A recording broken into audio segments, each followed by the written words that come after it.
challengers. Coming today with a really short video. Just going to explain many variations of yoga. Are they hatha yoga? Are they raja yoga? What does this mean? What is the difference between power yoga and ashtanga yoga? And so that's my intention and what I'm going to explain to you today. So as many of you know, the studio is an interdisciplinary studio. So that means our teachers have certifications from all over the world. Our teachers have certifications in all different styles of practice. Our teachers own personal practices, which have changed over the years. For many of them, are very unique and unto themselves, etc. They have different teachers. So as a result, we have a very interdisciplinary approach to the practice of yoga. And when people come to the studio, they're always like, well, what do all these classes mean? And are they all yoga? And of course they're all yoga, but why do we do it differently? So I would say the number one thing is the path towards yoga has many different roads. Okay, this is not an analogy that I've created, but it literally is a gajillion paths all going, hopefully, to the same place. It's just which path is going to be best suited for you, your personality, the challenges that you have to overcome in your own life, and maybe in your physicality, and what is actually going to serve you in your endeavor to sort of find a deeper seat within yourself. So, okay, so different styles of yoga. I would probably say the most common yoga that you're going to see in North America across the board is going to be referred to as hatha yoga. Hatha yoga, ha means sun, ta means moon. The combination of the two of them together is this idea of bringing polarities into a balanced state. So we have active energy, we have cooling energy, and we want to sort of keep that all in check and in balanced. And when you look at hatha yoga, it is like a blanket, it's like an umbrella, and from hatha yoga all these little lineages come out.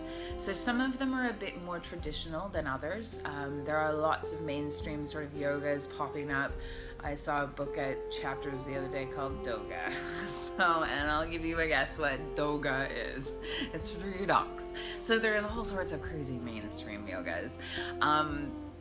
And you get yogas mixed with martial arts and all sorts of things. But the major sort of leaders in the yoga world, I would say, sort of have roots from overseas, or their teachers were sort of directly coming in from overseas, or they study overseas, and this is where they've been created. So probably one that you will see, at least within our studio, that is a very sort of traditional practice is the Ashtanga yoga practice. So Ashtanga yoga is comprised of series, primary, secondary, all the way up until I believe there's 6, and the series was created, or the sort of set movements were created by Pattabhi Jois, who is a student of Sri Krishnamacharya. And it is literally a set sequence. You start with your sun salutes, you go through A and B's, and you do those in so many repetitions, and then you start to move through the posture sequence.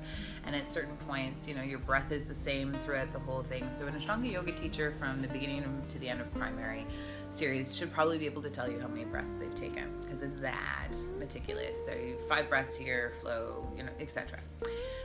So the postures go in a set order. They were prescribed that way, and you know, as you start to master the postures, you drop the early ones and you acquire new ones, moving you into the different series.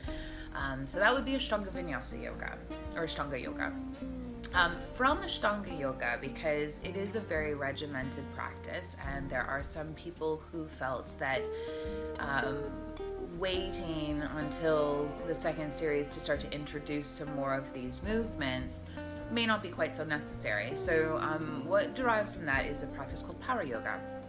And Power Yoga is very popular with a couple teachers in the West. I would say Baron Baptiste is a pretty big Western yogi for this, and so is Beryl Bender Birch. And these two people were, well, one, athletic, very athletic, but also had been raised with yoga as well. Had parents, baptistic parents that practiced yoga and taught yoga. And it's a practice that is a bit more vigorous, a bit more athletic, a bit more working into maybe the physical aspect of it. Not that the other stuff isn't there, but it is a very intriguing practice to people who are wanting to come to yoga to build strength, to almost kind of replace it as their gym stuff. Hopefully while they're there, they will be submerged into all of the wonderful other layers that yoga is and how rich it can be, because it is still a yoga practice. But it is very good in transition for those people who may want to go from a gym to a yoga studio. So that is power yoga. It doesn't prescribe to a set sequence either, but you're going to see the same postures you would have seen in the Ashtanga practice. Moving from there, I would say another very popular practice is called Shivananda Yoga. So Shivananda Yoga works on a lot of the kriyas, so the cleansing techniques, the breath techniques. They follow a sun salutation, sort of eye exercise, neck exercise beginning, and then they move into 12 basic postures. Interestingly enough, majority of the yoga sequences that you're going to see are going to start with warming movements, fluid movements, kind of like sun salutation stuff that gets the body ready, blood and circulation kind of going, prepares things for sort of deeper movements. We usually go into some variation of a standing series. We usually then go into some variation of a strengthening series.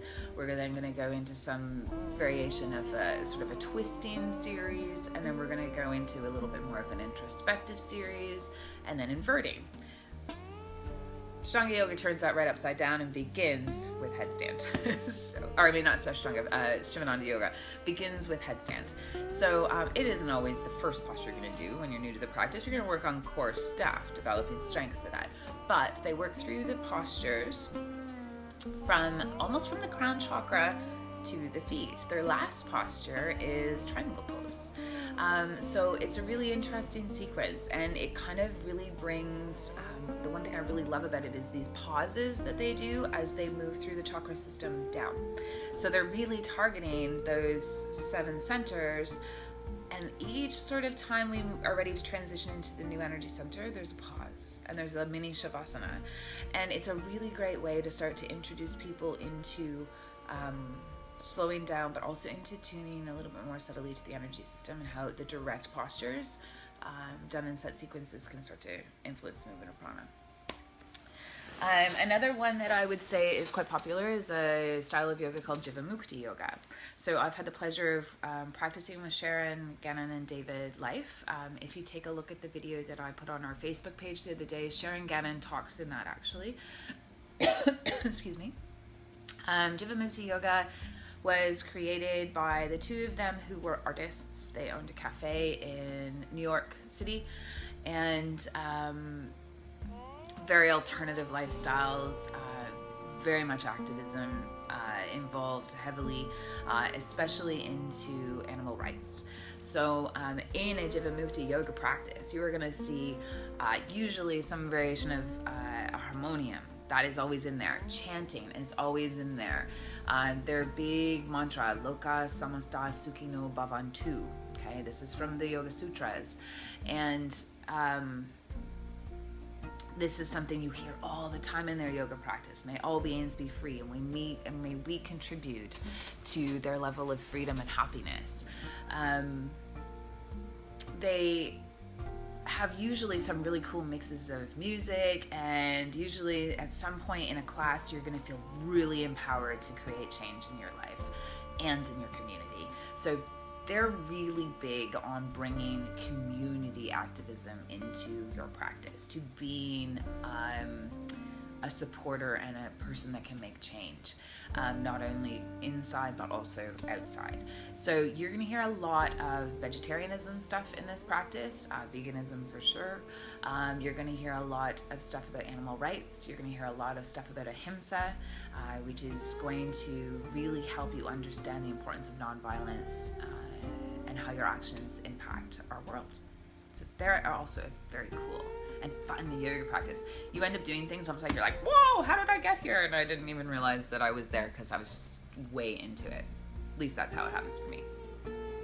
Let me see, what other ones? And then you're going to have something like restorative yoga. So restorative yoga is a wonderful practice to help to restore. It helps you slow down. We live in a very stressful, high-demand society that needs us to be quiet, that needs us to be introspective, that needs us to deepen our relationship with ourselves and to just let go into clarity. So restorative yoga, if you haven't taken it, yum, yum, yum. Wonderful for healing, wonderful for times when you're sick, wonderful for people that have very little to no mobility, which makes yoga very accessible, or the yoga practice to be accessible. I would say the only other one that I would maybe want to talk about would be Iyengar Yoga. And Iyengar Yoga, he was also a student of Sri Krishnamacharya, just like Pattabhi Jois was. Pattabhi Jois, if you remember, created Ashtanga Yoga, which is quite a vigorous practice. Iyengar, BKS Iyengar, I struggled a lot with illness, and from my understanding, I was always sort of a little bit more fragile. Issues within his body were very limiting to be able to do the high demand practice that Pattabhi Jois was working on, which was his Ashtanga stuff. And so he decided that yoga should be accessible for everyone, and we just needed to figure out how to make it accessible for everyone. So when you go into a yoga room and you see blocks and props and straps and blankets and bolsters and belts and all these wheels and walls and all these sorts of things, these are directly inspired from Iyengar. We started using props to help us bring the floor up to ourselves as temporary supports.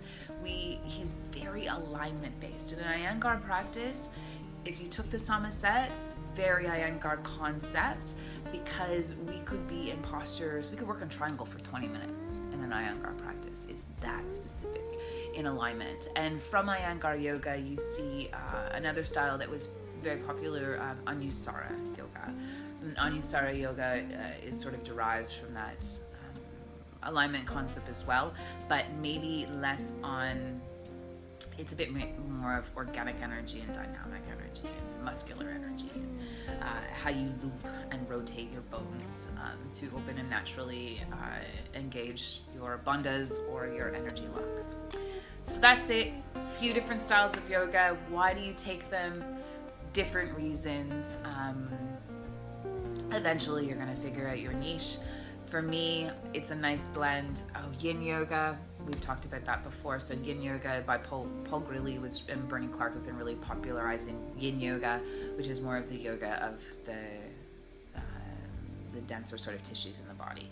Long held deep stretches. I don't know. There's so many yogas. I think you can do yoga just by sitting. Oh wait, that's true, isn't it? Okay, so have a wonderful day, and maybe let me know what your favorite kind of yoga is. I know that a lot of you have been doing that report stuff, which is great for me, but hopefully you maybe through this 30 days have been introduced to some new styles, and it might be surprising to you what you're achieving out of them. Okay, I'll talk to you soon. Bye.